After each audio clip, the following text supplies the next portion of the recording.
with them brand new high heel stilettos. Smell like rose petals. Heard you a rock star, heavy metal. Well, I'm a pop star. Let's get together. Ice your neck up, change the weather.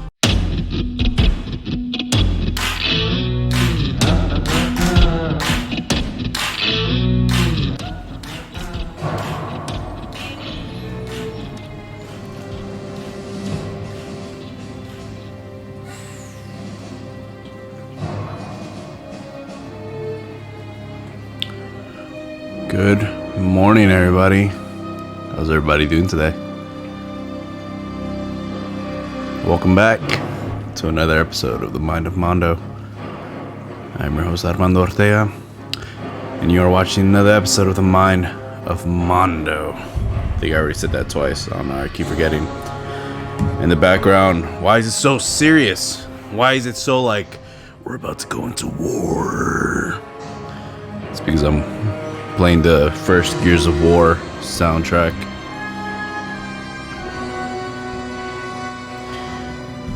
And this soundtrack just really wants to like make you want to like go all beefed out in some sleeveless armor.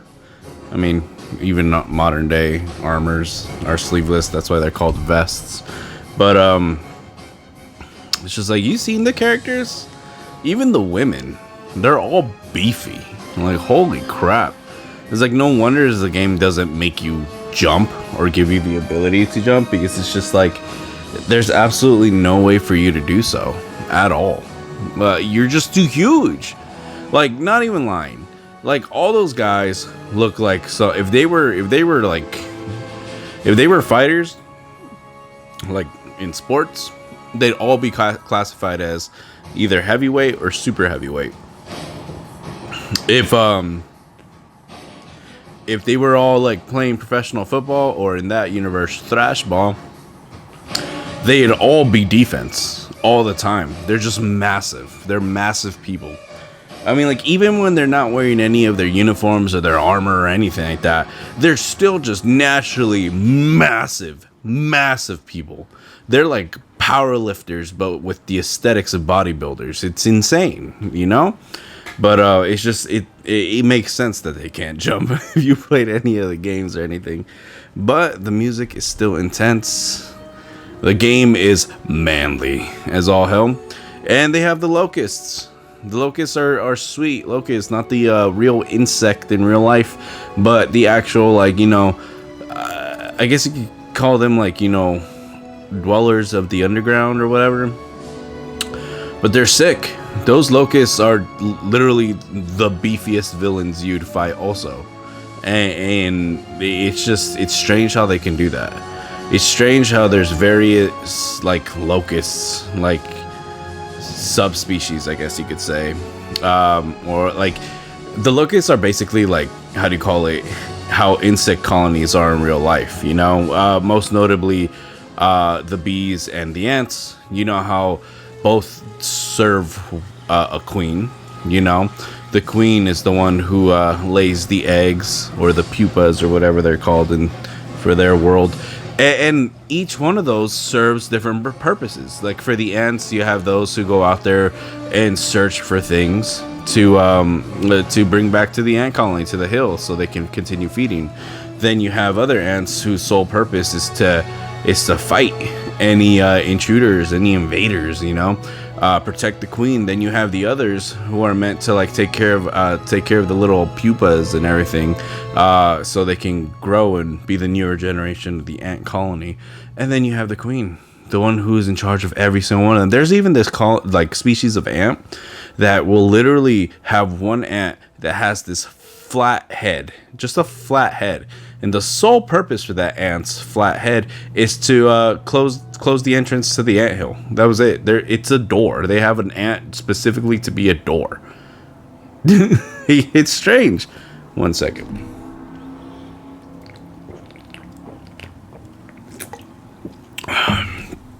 Drink my hyphy juice. I've been saying that the last few episodes. But it's because, like, once I'm done with this episode and I finish editing and exporting and everything, I'm go out and how do you call it? what is it called? I'm gonna look for Scrub Daddy.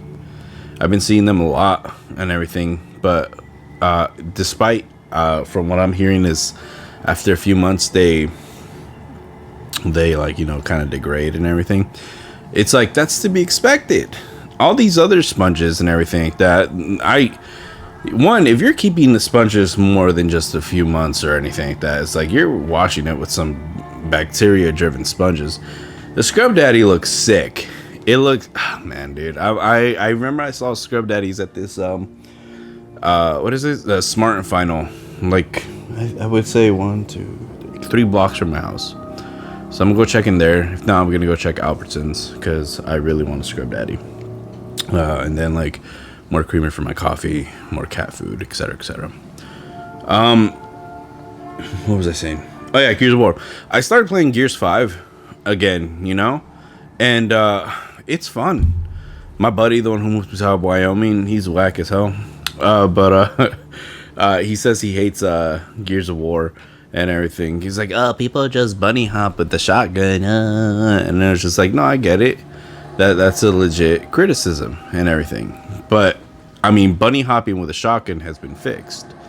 It's not as how do you call it, as effective or as common anymore at this point. People, at least the last few games that I've played online with multiple different people, I just don't know who they are around the world. Not one of them were bunny hopping at all. They were actually throwing smoke. They would actually try and flank. They would actually try and, like, you know, do coordinated attacks from what I've seen. And that was free for all, you know. And so I know it's been fixed and everything. But even with that going, I tell them, hey, you know, they actually made sure that isn't an effective method anymore and everything. He's just going to be like, oh, well, Gears 5 sucks. Because he's whack as hell. Any game he's not good at, he gets mad that he says that it's bad. So, you know what? Whatever, bro. We just give each other crap like that. Well, anyways, so I started playing Gears 5 again, and let me tell you, I rediscovered my love for the Locusts. Truly, I did, which is weird because I understood that why they were differentiating the Locusts and the Lambit. The Lambit, because in that world, there's this form of fuel, form of power, and everything like that called emotion. And it's found underneath the earth, and that's where the locusts live, even though the locusts believe that they are the ones who are the rightful rulers of the world's surface. So emotion is found down there. The thing is, emotion isn't like our world's gas, you know. You're around gas, you're around oil and everything like that, it'll smell weird, and if you're prolonged to it, it'll probably just get you sick and you die, maybe. But their emotion does more than just that. It mutates them. It's basically like, how do you say it? Because from what I've seen in Gears 3, let me just finish one thought before I go off of another one. For what I know is the emotion, it mainly affects the locusts rather than humans, because despite humans being the one harboring the emotion in order to create like gas and all that stuff, the emotion is found underground where the locusts wander and everything, where they work, they operate, they live, they do everything. The locusts have prolonged exposure to it, and the whole idea of the emotion doing something towards them was introduced in Gears of War 2, where you notice that in one level when you're underground with Dom, Marcus, Baird, and Cole, is that you notice that there are locusts on the floor with glowy yellow greenish around them, and locusts that look like they've been exploded with that glowing yellow greenish stuff around them also. And you come to the logical conclusion, it's like, hey, yo, these guys can explode. Holy crap, what, you know?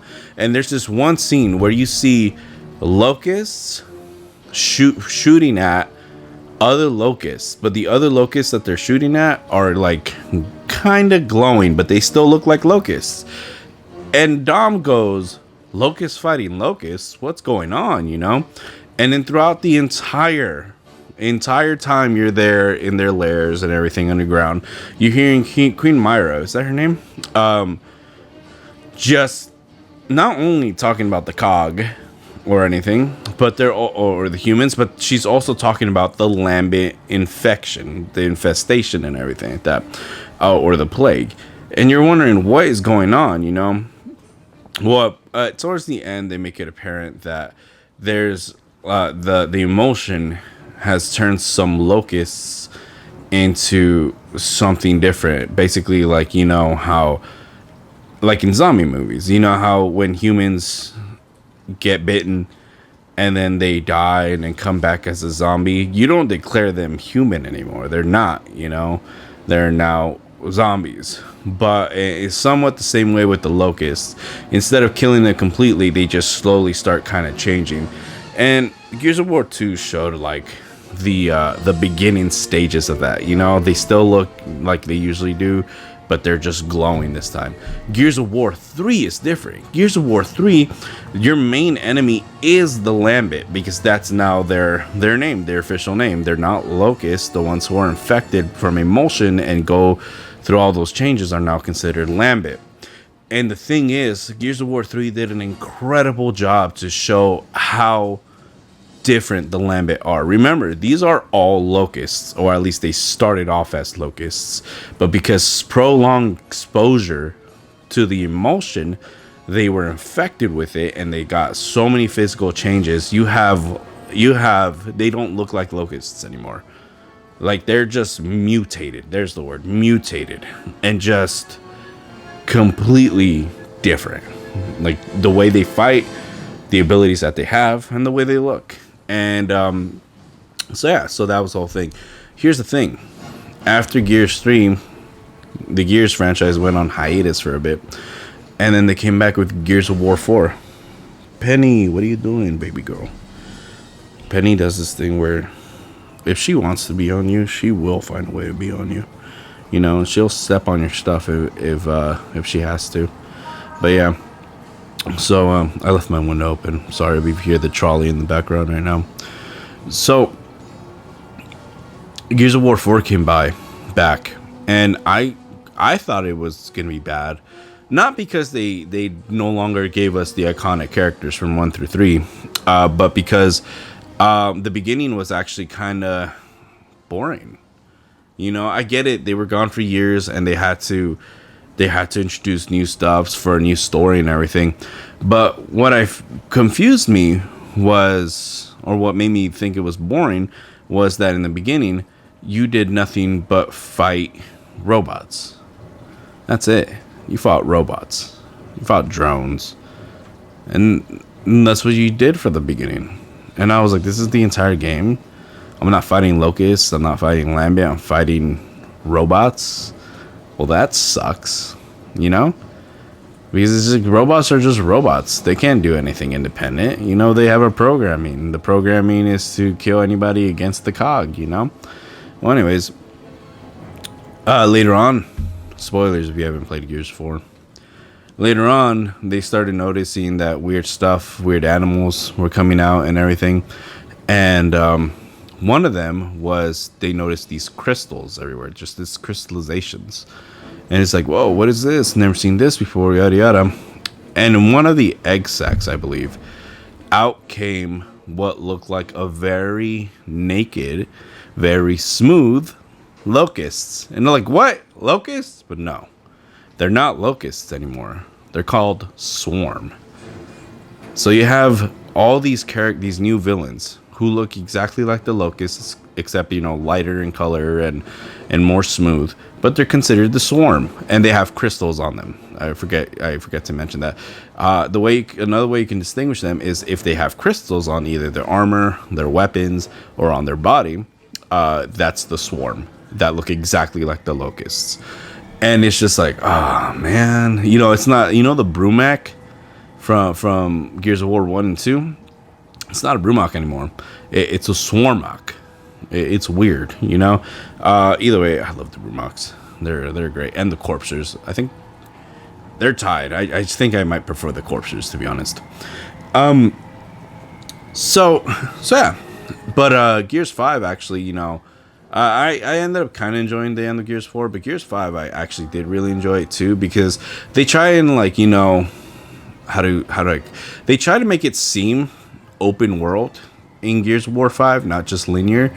But that was just to get from point A to point B. Once you start like a mission and everything, it's more of a linear track, which is classic Gears. I wasn't upset about that, but the lighting was different, the graphics were updated. It just seemed more darker tone than it was, and it's just like it was kind of reminiscent. Well, I think at least at some point you do go back to this level. You remember in Gears of War 2 when you escape the worm and you get picked up, and then like I think your car isn't working anymore and you have to enter this abandoned facility and everything. You revisit that in Gears 5, that exact one, of course under different circumstances. It kind of looks different because of the elements and the time that's passed by from Gears of War 2, but you go back to it and you're like, holy crap. And it's nice to see how they did their best to keep that dark tone, because I don't know about you guys, but that level in Gears of War 2 it always freaked me out. No matter how many times I played through it and everything, it always creeped me out. Well, in Gears 5, you were able to go back and it was still looking creepy because it was still dark, but it was with updated graphics, updated gameplay and everything, and it was just like, ugh, but I enjoyed it. But multiplayer is what I'm going to talk about. Multiplayer, you're able to play as all the Gears and everything like that. But for the other team, you're able to play as the Swarm, as the Lambit, and as the Locusts. And let me tell you, I've just been sticking to the Locusts. The Locusts have been my favorite since I first knew about Gears of War back in high school. And how do you say? What was it? My favorite Locust, Scourge.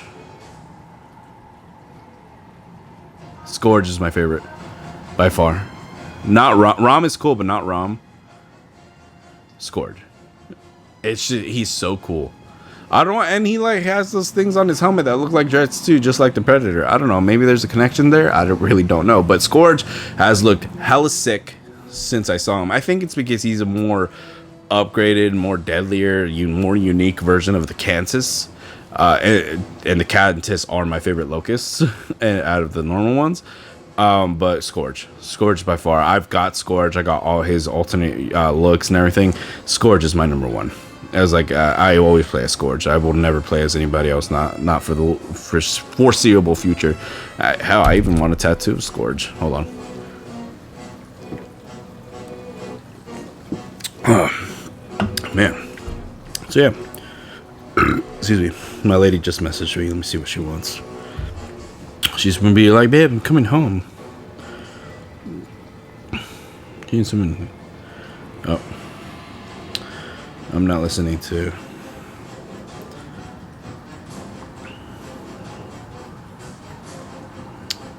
She does this thing where she sends me like voice messages wanting me to like listen to it. The one she just sent me right now is 2 seconds. So I just wrote her back and I'm like, write me on podcasting. So let's see what she wants. Well, anyways, Scourge, by far my favorite. Yeah. The thing is, I like how they, like many other things, like Halo, like Skyrim, like Star Wars and everything, Gears of War just wanted to be a cool, unique video game. But as it grew in popularity and it grew in numbers and the fan base just immediately grew, what do you call it? They just started putting more and more in, and it has its own novels, it has its own comic books, it has its own stuff outside of the video games, and just everything now has a backstory. Everything has lore now and everything. Like the worm in Gears of War 2, when you get swallowed up by it and you have to go and kill it by killing tards and everything. How do you call it? It's just Scourge got introduced like that, Scourge was the one who, because they're all under a religion. I think the Locusts have a religion and everything.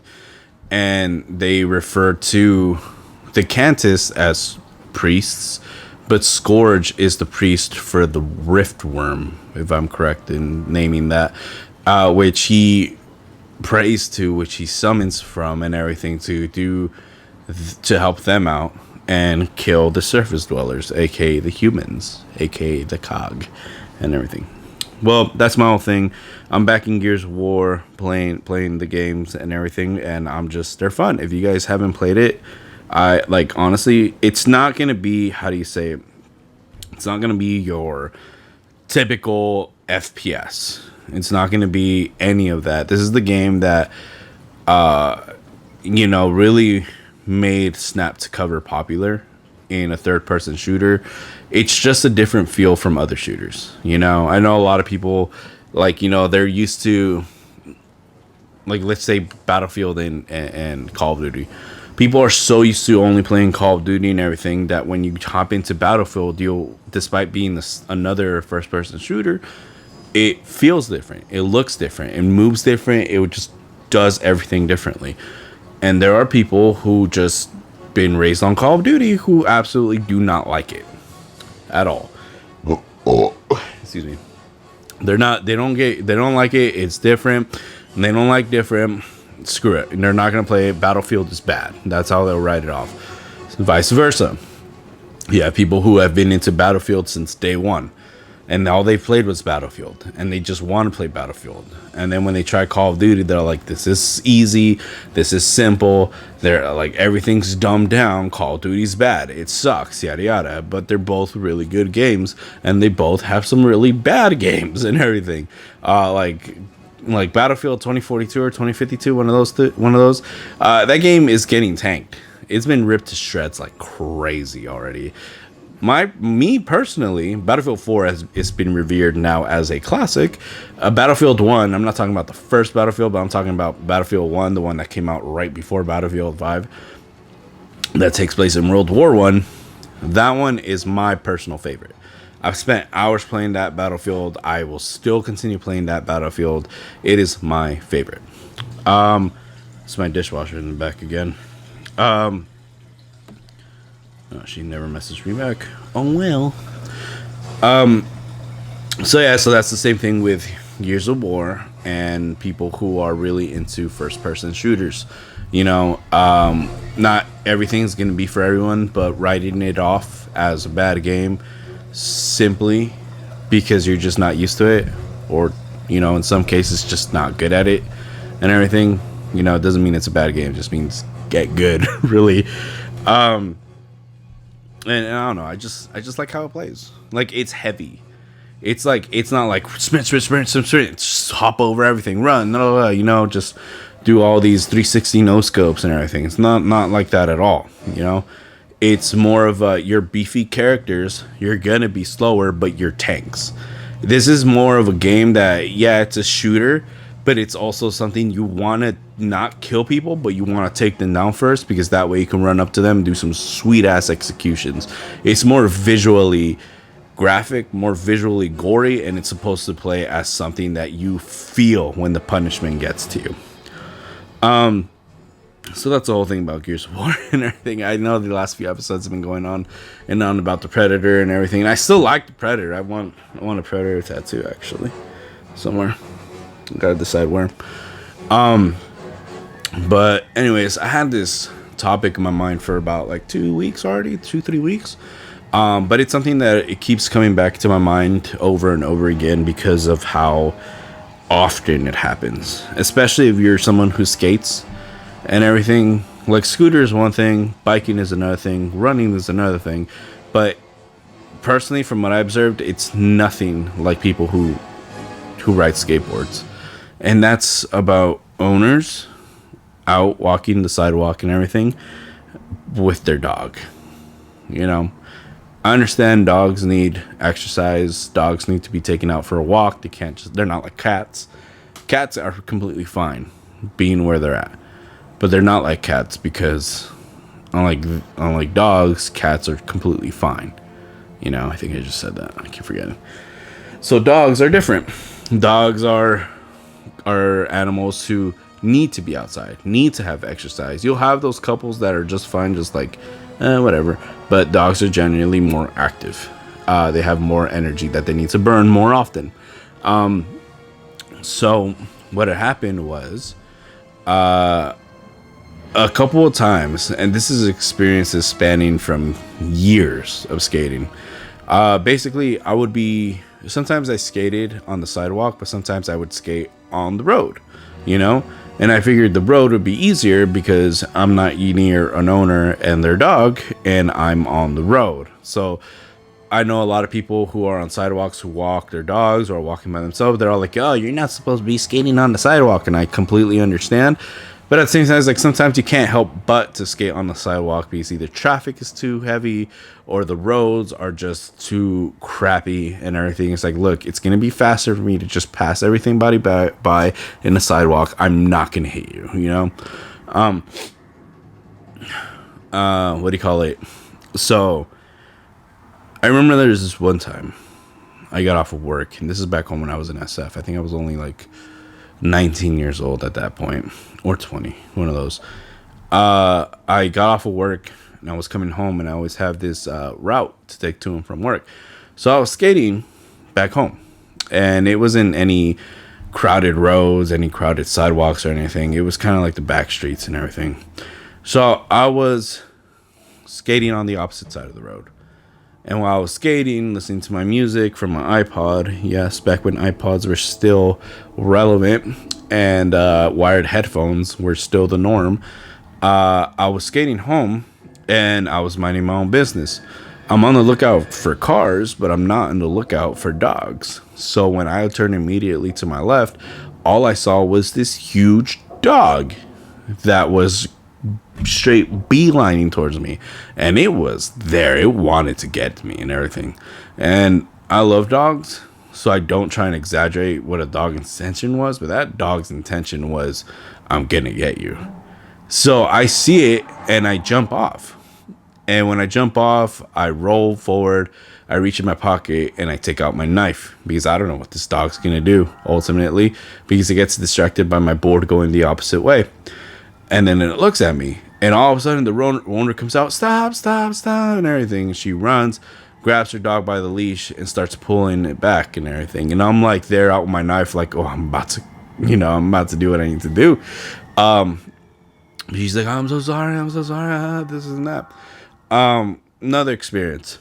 Again, skating. All of a sudden, this pit bull goes crazy. I'm on this road, and I'm going the opposite direction of where the owner and the pit bull are going and everything. This pit bull starts going crazy, snarling, barking up a storm, baring its teeth and everything, just eyes locked on me. And here I am, getting my knife ready on my hand, but not completely taking it out to alarm anybody. But I'm just like, oh my God. And I keep hearing at the distance the owner going, just get off your board, please hide your board and everything. And I'm like, in my head, I'm like, I shouldn't have to. And it's like, I'm not bugging anybody. Control your dog, you know? Then there's more stories of even down here in downtown when I'm skating on the road and everything, going to where I need to do what I need to get done. You have people with big dogs. And here's the thing. You want a dog, go ahead, have a dog, you know? Everybody who wants a companion who's gonna love them as much as they love their companion, have a dog. Hold on, let me switch a different track. There we go. Actually, you know what? I'm gonna pick something different. It's becoming really all around me are familiar faces. No, I'm just gonna leave this one. Okay. So, like I said, if you want a dog, have a dog. You know, like it's not a problem in my book. But if you want a dog, make sure it's a breed of dog you're actually gonna be responsible for. What do I mean by that? Well, a lot of those occasions of when the dogs would either break away from the owner to chase me, or would be snarling at me and barking at me and everything, were dogs who, how do you say it, were considered like the large stature dogs, the muscular like level of dogs, the more powerful, the more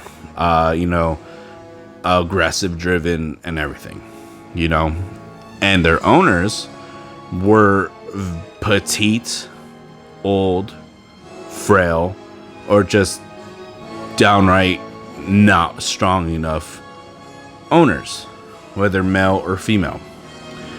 If you're gonna have a dog like a Belgian Malinois, a German Shepherd, a Pit Bull, a Rottweiler, a Cane Corso, Argentinian Doggo or something like that, or Doberman, any of those type of dogs.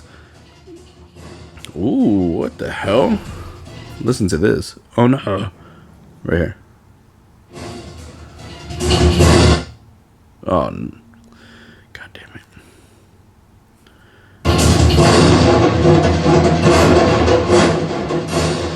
Yeah.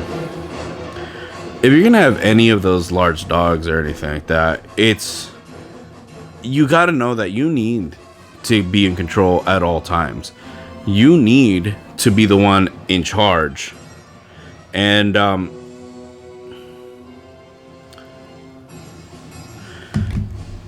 what do you call it? It's just not enough for you to be like, hey, don't do that. No, you gotta take control. You gotta take command.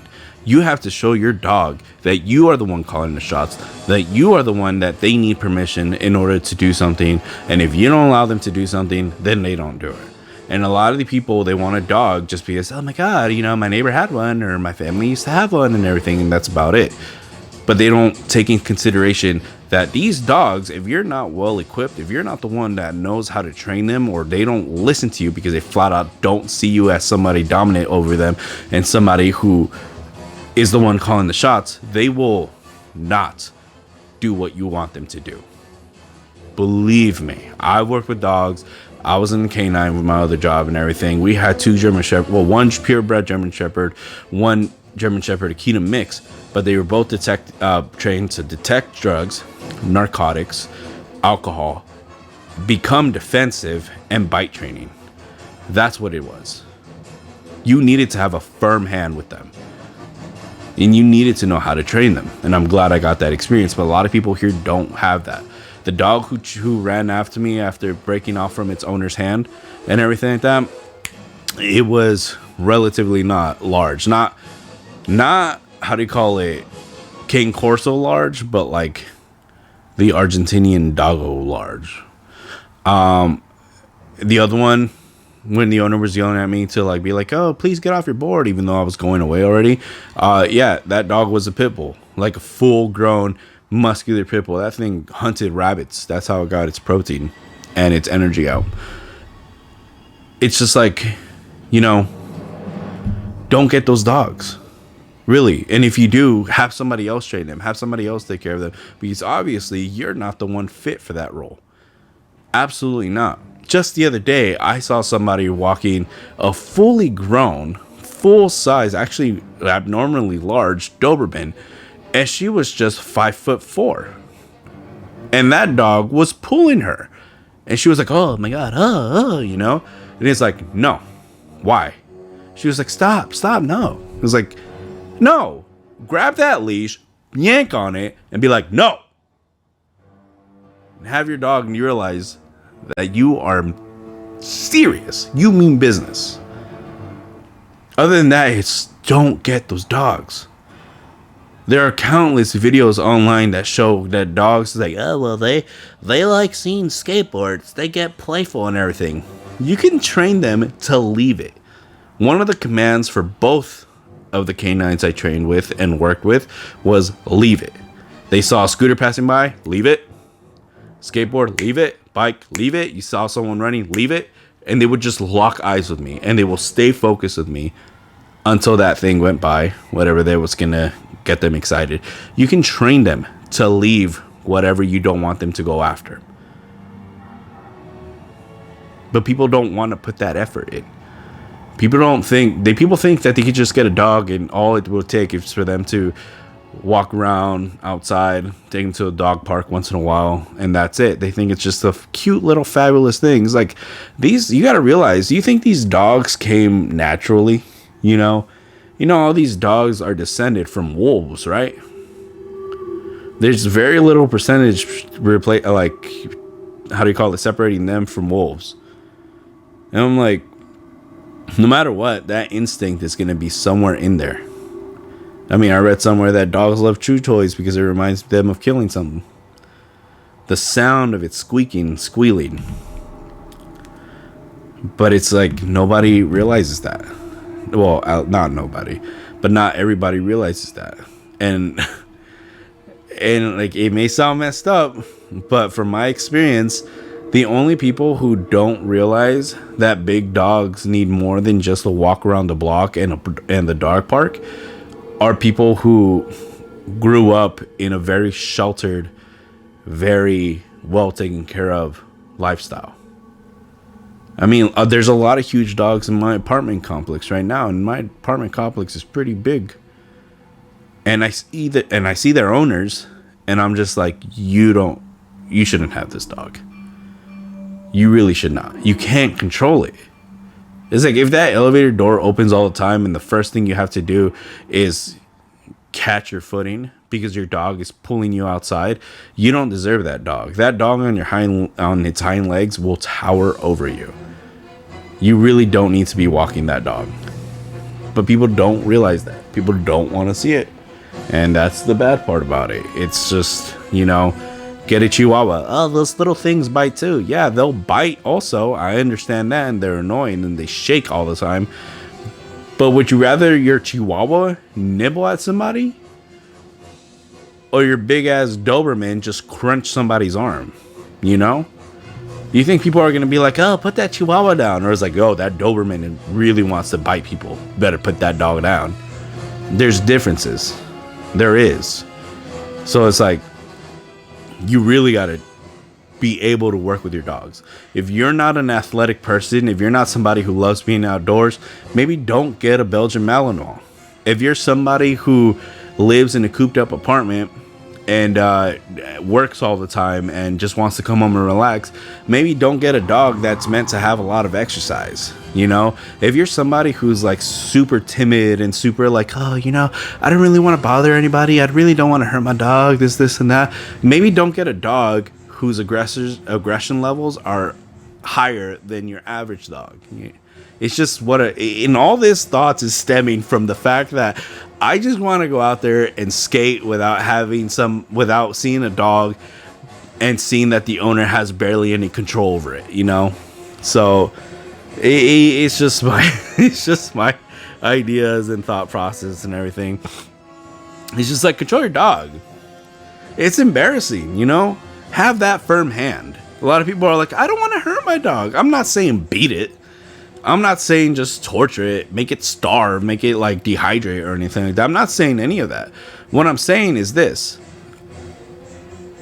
In the Bible it says, quoting the Bible, yes, don't spare the rod. When discipline is needed, discipline. If you need to teach something or someone a lesson in some way that's finally going to get through their thick skulls, you have to do it. That's it. If all you're doing is, oh no, please, it's just playful, this and that. No. Because try and put yourself in another person's shoes.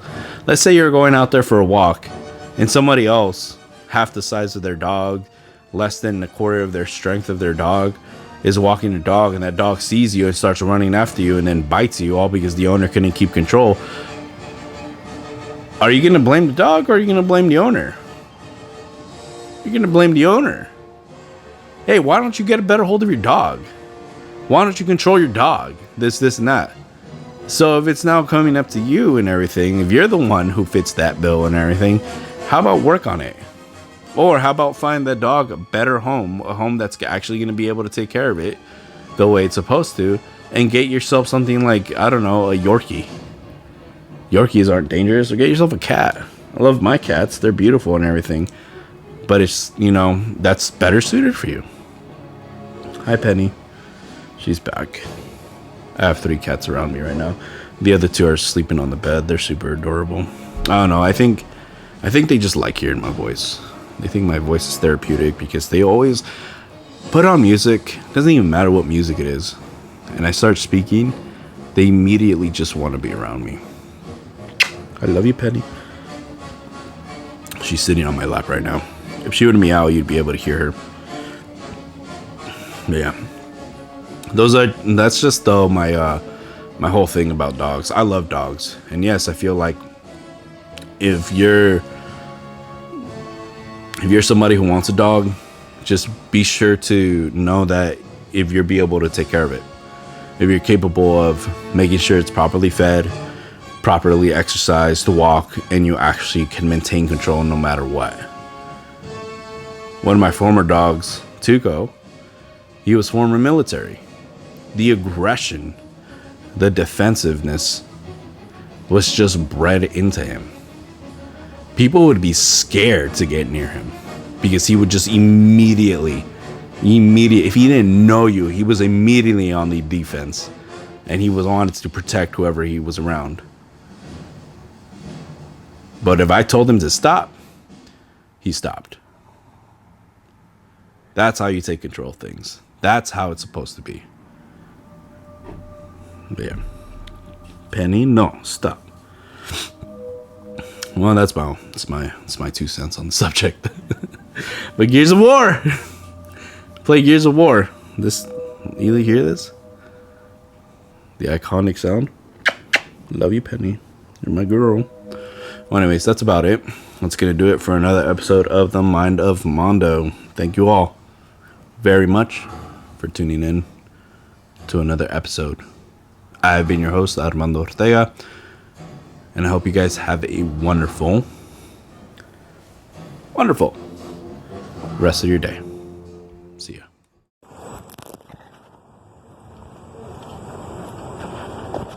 Bite sleeve. Bat. So we got